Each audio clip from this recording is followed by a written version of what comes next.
Hello friends, welcome to all of you. कैसे हो आप सब। तो हमने टॉपिक शुरू कर रखा था टेंस, और टेंस में हमने पढ़ लिया था बिहेवियर ऑफ वर्ब।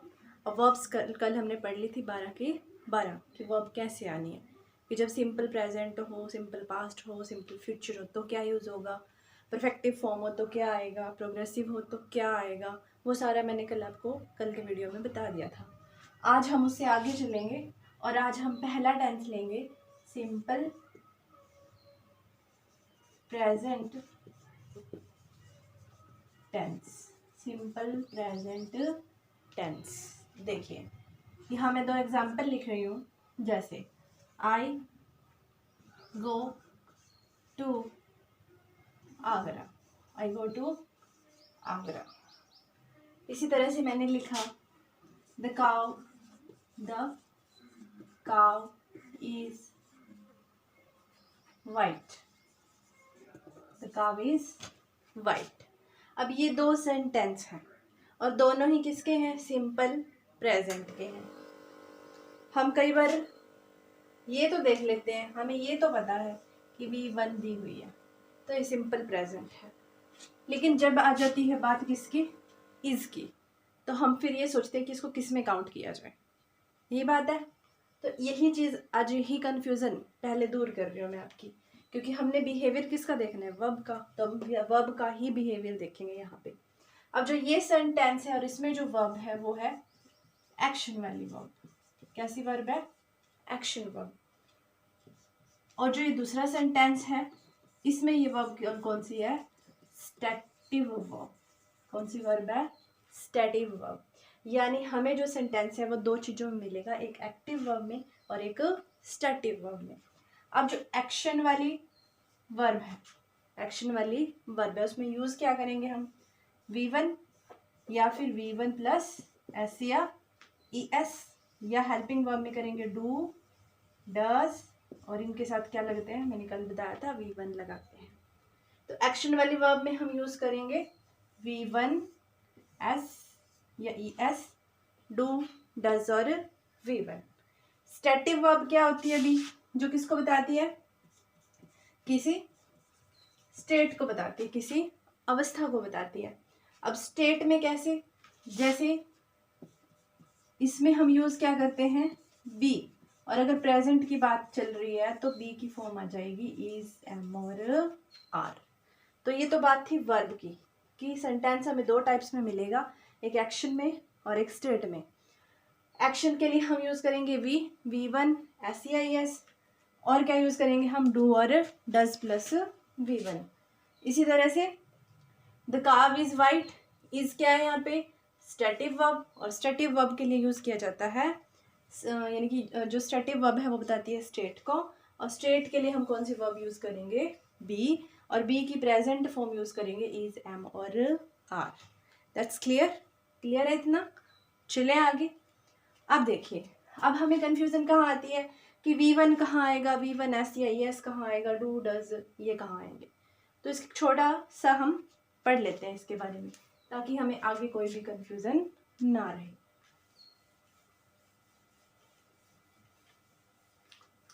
तो देखिए, हमने क्या पढ़ा कि V1 S या ES और डू और डज। इसके लिए हम एक चार्ट सा बना लेते हैं छोटा सा, जो हमारे हर टेंस में काम आएगा। देखिए, एक तो सेंटेंस होते हैं सिंपल कह लो, या फिर क्या कह लो, अफर्मेटिव कह लो, ठीक है। दूसरे होते हैं नेगेटिव, कौन से, नेगेटिव, इंटेरोगेटिव, या फिर नेगेटिव प्लस इंटेरोगेटिव। ये होते हैं नेगेटिव, इंटेरोगेटिव या नेगेटिव प्लस इंटेरोगेटिव। तो अब देखिए, जब हम बात करते हैं सिंपल की, तो हम यूज़ करते हैं या तो V1 या यूज़ करते हैं V1 प्लस S या ES। अब फिर कंफ्यूजन होगी, V1 कब लगाएं, V1 प्लस S या ES कब लगाएं, क्योंकि बहुत सारे बच्चों को ये चीज़ याद रखनी मुश्किल हो जाती है कि V1 कब आएगा, V1 प्लस S या ES कैसे आएगा। तो इसके लिए एक एग्जाम्पल दे देती हूँ। मान लो एक दुकानदार है हमारे पास, आस पड़ोस घर के आसपास में, ठीक है।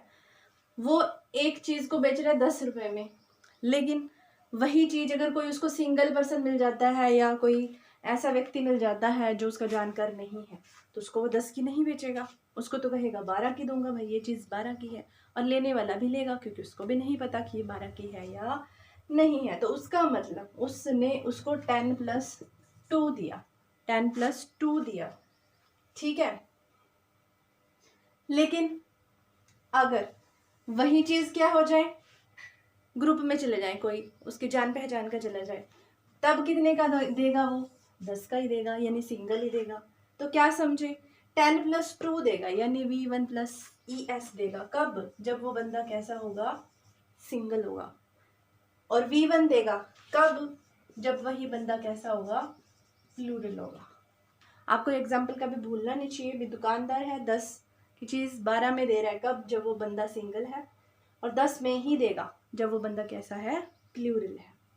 नेक्स्ट देखिए, बाकी बचा जब भी क्या आए, नेगेटिव की बात आए, इंटेरोगेटिव की बात आए, तो हम क्या यूज़ करेंगे? Do does plus V1। तो ये तो थी वर्ब की बात, यहाँ तक तो हमने करी है वर्ब की बात। अब हमें ये भी पता होना चाहिए कि इसकी पहचान हम कैसे करेंगे, इसकी पहचान हम कैसे करेंगे। क्लियर है यहाँ तक कि V1 कब देगा? जब प्लूरल होगी। V1+S या ES कब होगा? जब सिंगल होगा, यानी कि सिंगल पर्सन होगा तो V1+S या ES, और प्लूरल होगा तो V1। और फिर चाहे नेगेटिव हो चाहे इंटेरोगेटिव हो, नेगेटिव इंटेरोगेटिव दोनों हो, तो डू डज प्लस किसका यूज़ किया जाएगा? V1 का।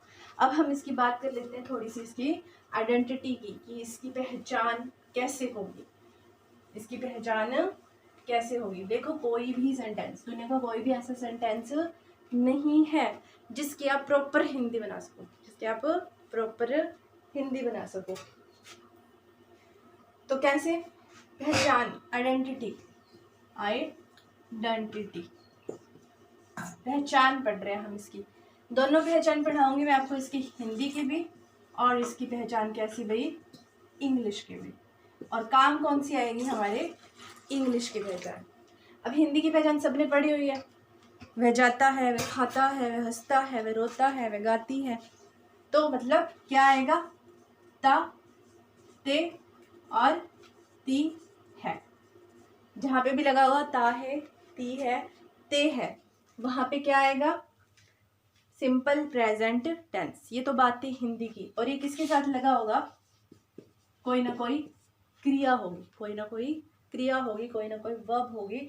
जैसे कि वह जाता है, वह खाता है, वह हंसता है, वह आगरा जाता है, वह स्कूल जाता है, वह पढ़ता है। तो जिसमें ता है, ते है, ती है, ये वर्ड्स आते हैं, वहाँ पे हम क्या लगाते हैं? Simple present tense. अब बात करते हैं हम इंग्लिश की। इंग्लिश में क्या आएगा? ऐसे वर्ड्स जो आप क्या करते हो? डेली यूज़ करते हो। क्या करते हो? डेली यूज़ करते हो। उनके लिए हम क्या लगाते हैं? Simple present tense. कैसे? पहला वर्ड ही क्या आएगा? डेली। ए से क्या बन जाएगा? Always, always.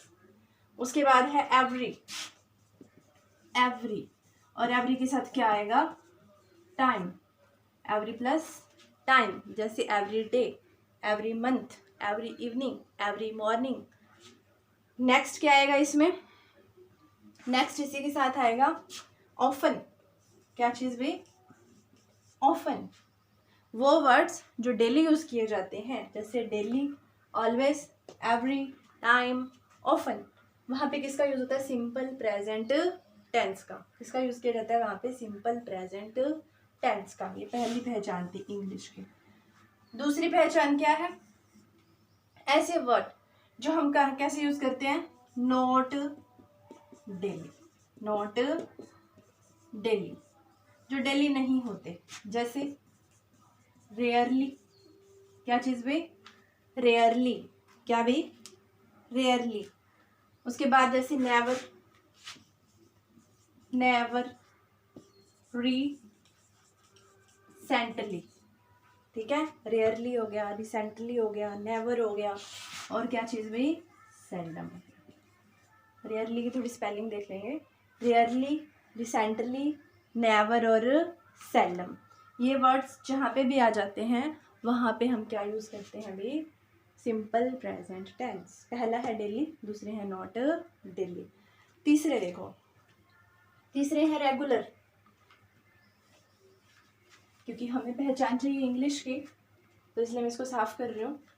तीसरे वर्ड हैं कैसे भाई, जो क्या आए, रेगुलर, रेगुलर। इसी से पहला वर्ड बनेगा, क्या बनेगा, रेगुलरली, रेगुलरली। और दूसरा क्या बनेगा, यूजुअली। क्या चीज़ भाई, रेगुलरली, यूजुअली, जनरली, जनरली। जहाँ पे भी ये वर्ड्स आएंगे वहाँ पे हम यूज़ करेंगे सिंपल प्रेजेंट टेंस का। तो देखो जहाँ पे भी, वैसे तो ये वर्ड्स मैं इकट्ठे भी करवा सकती हूँ, वही जहाँ पे सीधा ही आ जाए, डेली आए, ऑलवेज आए, एवरी टाइम आए, ऑफन आए, रेयरली आए, रिसेंटली आए, इकट्ठे भी कर सकते हैं, लेकिन इसको आसानी से हमें याद रह जाएगा। 4 ही वर्ड, 3 ही चीज़ें याद रखनी है और उससे हमें ये सारे वर्ड्स याद हो जाएंगे। Daily, daily, always, ever, every time, ठीक है, every month, every year, often. Not daily, rarely, recently, never, seldom. इस तरह से रेगुलर, रेगुलरली, यूजुअली, जनरली। चौथी बात क्या है इसमें, चौथी बात है इसमें फैक्ट। क्या चीज, फैक्ट, पढ़े होंगे आपने, फैक्ट। चौथा काम है इसमें फैक्ट। पहला है यूनिवर्सल, यूनिवर्सल ट्रुथ, कि ऐसा फैक्ट जो किसको बताए, यूनिवर्सल ट्रुथ को बताए। जैसे कि हम बोलते हैं the earth moves round the sun. तो ये क्या है, एक यूनिवर्सल फैक्ट है, यहाँ भी घूमती है, भारत से बाहर जाओगे तो भी, यानी पूरे ऑल वर्ल्ड में, पृथ्वी तो घूमती है भाई, सूरज भी सब जगह निकलता है, छुपता भी सब जगह है। तो ये क्या हो गया कि यूनिवर्सल ट्रुथ। तो जहां हम फैक्ट में बात करेंगे, पहला फैक्ट है हमारा यूनिवर्सल ट्रुथ। दूसरा फैक्ट क्या है, habitual, habitual fact. Habitual, habit से बना है, हैबिचुअल, जो हैबिट को बताए, जिसमें हम हैबिट को बताएं। जैसे कि आई ऑलवेज क्या भाई, drink coffee in the morning, तो ये क्या है, एक आदत है। जिससे I always go for a walk daily. या फिर हम क्या बोलते हैं, तो जहाँ पे भी यूनिवर्सल ट्रूथ हो, जहाँ पे भी हैबिचुअल फैक्ट हो, वहाँ पे हम क्या यूज़ करते हैं, सिंपल प्रेजेंट टेंस। और एक फैक्ट और है तीसरा, साइंटिफिक फैक्ट। कौन सा फैक्ट भी, साइंटिफिक फैक्ट। तीसरा फैक्ट है हमारा साइंटिफिक फैक्ट, सॉरी हाँ, इसी में तीसरा फैक्ट है हमारा साइंटिफिक फैक्ट। साइंटिफिक फैक्ट जो साइंस की बातें बताए, जो किसकी बात बताए, साइंस की बातें बताए, इसको बोला जाता है साइंटिफिक फैक्ट। फॉर एग्जाम्पल, जैसे कि हम कहें द वाटर क्या चीज़ भाई, बॉइल्स, कहाँ बॉइल होता है, the water boils at 100 degree Celsius. या फिर the water freeze at 0 degree Celsius. तो जहाँ पे यूनिवर्सल ट्रूथ हो, या फिर हैबिचुअल फैक्ट हो, या फिर साइंटिफिक फैक्ट हो, या फिर हमने जो पीछे वर्ड्स करे हैं डेली, नॉट डेली, और उसके बाद हमने रेगुलर करे थे, जहाँ पे भी ये सब होंगे वहाँ पे हम यूज़ करेंगे सिंपल प्रेजेंट टेंस। ये तो यूज़ करने की बात है। और यूज़ क्या करना है, वो वर्ब जो शुरू में ही पढ़ाई है मैंने, एक्टिव वर्ब और स्टेटिव वर्ब। स्टेटिव जब स्टेट को बताएंगे, एक्टिव जब हम एक्शन को बताएंगे। V1 जब वो बंदा प्लूरल होएगा, दुकान पे प्लूरल बन के जाएगा। और V1 प्लस एस या ES जब वो बंदा सिंगुलर होगा, तो हम क्या यूज़ करेंगे, V1 प्लस एस या ES। और हमने क्या पढ़ा, जहाँ पे हो नेगेटिव, इंटेरोगेटिव प्लस नेगेटिव, वहाँ पे हम क्या यूज़ करते हैं, do does plus V1। Same वही चीज़, डू आएगा प्लूरल के साथ और डज किसके साथ आएगा, सिंगुलर के साथ। एक चीज़ और रह गई क्या, कि अब हमने ये तो पढ़ लिया कि V1 के साथ या तो आएगा S या आएगा ES। हमें कैसे पता चलेगा कि हमें ES यूज़ करना है या फिर S यूज़ करना है? V1 के साथ क्या S या ES, यही पढ़ा हमने। और ये आएंगे कब, जब किसकी बात हो रही होगी, सिंगुलर, किसकी बात हो रही होगी, सिंगुलर। अब देखो हम एक चीज़ पढ़ लेते हैं, V1 प्लस ES को पढ़ा रही हूँ मैं, किसको पढ़ा रही हूँ, V1 प्लस ES। कब आएगा, जब जो वर्ड दिया हुआ है हमें, जो वर्ड दिया हुआ है उसका लास्ट अल्फ़ाबेट O हो, S हो, CH हो, SH हो, या फिर क्या हो, W हो, Z हो, और क्या हो भी, कॉन्सोनेंट प्लस Y हो। तो इसको तो करते हैं IES और इनके साथ यूज़ करते हैं V1 प्लस ES। कैसे, फॉर एग्जाम्पल जैसे हमने लिखा गो, तो प्लूरल बनाने के लिए क्या लगाते हो आप, ES, गोज।